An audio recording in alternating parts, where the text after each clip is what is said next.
Gentleman is recognized. Thank you. Mr. Speaker, I think there is bipartisan agreement, Republicans and Democrats, on extending unemployment benefits for a full year. Clearly, we're in tough economic times, but here we are 2.5 years after the recession officially ended, and yet we have 27 million people who can't find a full-time job.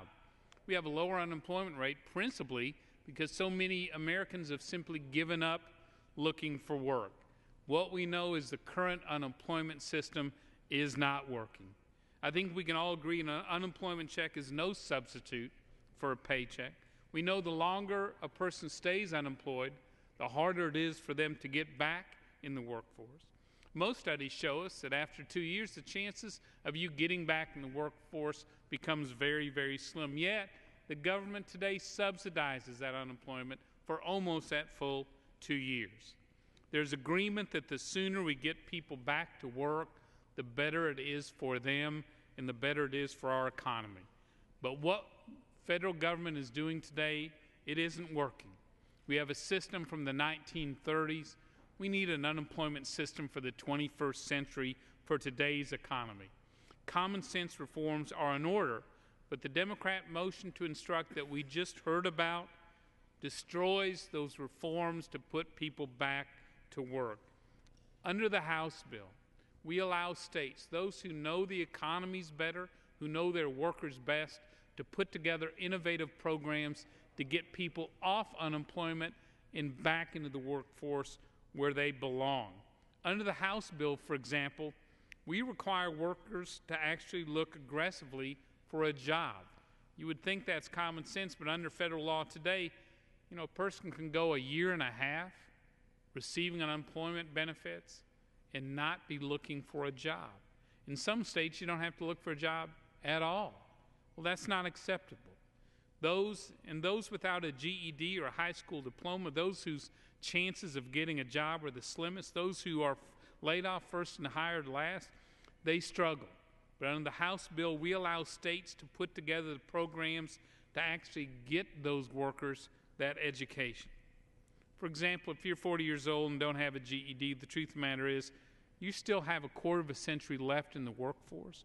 We want to help you get that education to be a better applicant, to get a better job, to have a brighter future. But this bill denies states the ability to help get that education for their workers. We give states the ability to tailor job training programs to get people again back to work. This is what the president talked about when he cited Georgia Works and other issues on job creation. The Democrat motion stops states who know their local economies best from putting, again, these job trainings in place for their workers.